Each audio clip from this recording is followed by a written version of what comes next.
ഈ മരം എല്ലാവരുടെ വീട്ടിലും ഉണ്ട്. ഇതില്ലാത്ത വീടുകൾ ഇപ്പം കാണാറേ ഇല്ല. ഇതിന് ഞങ്ങളുടെ നാട്ടിൽ കപ്പളം എന്ന് പറയും. ചില നാടുകളിൽ പപ്പായ, പപ്പരക്ക, കൊപ്പക്കായ എന്നൊക്കെ പറയും. ഓമക്ക എന്നും പറയും. ഞങ്ങളുടെ നാട്ടിൽ ഇതിനെ കപ്പളങ്ങ എന്നാ പറയണേ. അപ്പൊ ഞാൻ ഇന്നിവിടെ കപ്പളങ്ങ വെച്ചൊരു തോരൻ ഉണ്ടാക്കുക.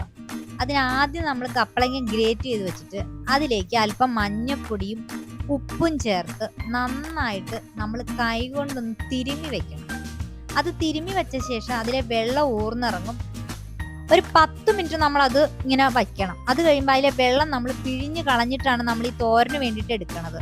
ഇനി നമ്മൾ ആദ്യമായിട്ട് പാൻ ചൂടാക്കുകയാണ്. പാൻ ചൂടായ ശേഷം നമ്മൾ നന്നായി ചൂടായി കഴിയുമ്പോൾ നമ്മൾ ആ വെളിച്ചെണ്ണ ഒഴിച്ചു കൊടുക്കണം. വെളിച്ചെണ്ണ നന്നായിട്ടൊന്ന് ചൂടായി വരണം.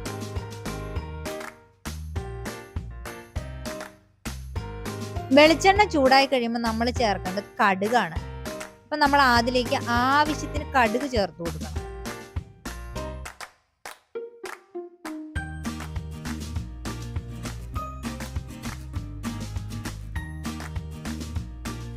അത് കഴിഞ്ഞ് നമ്മൾ അല്പം ഉഴുന്നുപരിപ്പ് ചേർത്ത് കൊടുക്കണം.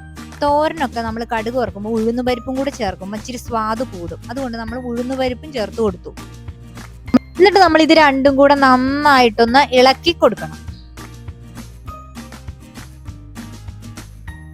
അടുത്തത് നമ്മൾ 2 വറ്റൽ മുളക് ചേർക്കണം. അതും നമ്മൾ പയ്യെ ഒന്ന് ഇളക്കി കൊടുക്കണം.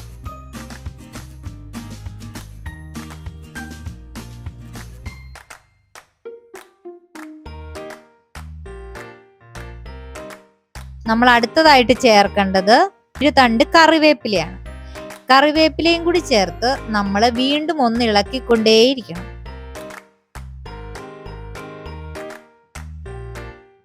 അടുത്തതായിട്ട് ഇതിലേക്ക് ചേർക്കേണ്ടത് 2 പച്ചമുളക് ചെറുതായിട്ട് അരിഞ്ഞതാണ്.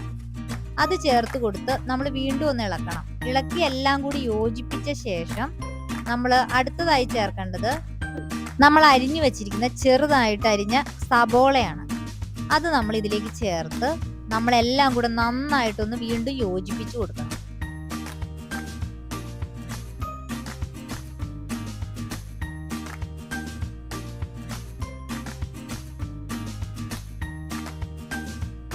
ഇനി നമ്മൾ ഇതിലേക്ക് പ്രധാന ഐറ്റം ചേർക്കുകയാണ്. നമ്മൾ അരിഞ്ഞു വെച്ചിരിക്കുന്ന കപ്പങ്ങ. അത് നമ്മൾ ഇതിലേക്ക് ചേർത്ത് നന്നായിട്ട് എല്ലാം ഒന്ന് മിക്സ് ചെയ്യണം. നന്നായിട്ട് ഇളക്കി കൊടുക്കണം.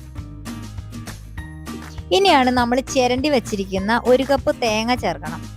തേങ്ങയും കൂടി ചേർത്ത് കഴിഞ്ഞാൽ തോരന്റെ 1/4 പണിയും തീർന്നു. ഇനി ഇതെല്ലാം കൂടെ ചേർത്ത് നന്നായിട്ട് നമ്മൾ വീണ്ടും ഇളക്കണം. വീണ്ടും എല്ലായിടത്തും ഇളക്കി തേങ്ങയൊക്കെ എല്ലാ ഭാഗത്തും വരുത്തിയ ശേഷം നമ്മൾ ഇതൊന്ന് അടച്ചു വെച്ചൊരു 10 മിനിറ്റ് വേവിക്കണം. കപ്പങ്ങ ചെറുതായിട്ട് അരിഞ്ഞത് കൊണ്ട് 10 മിനിറ്റ് കൊണ്ട് നന്നായിട്ട് അത് വെന്ത് കിട്ടും.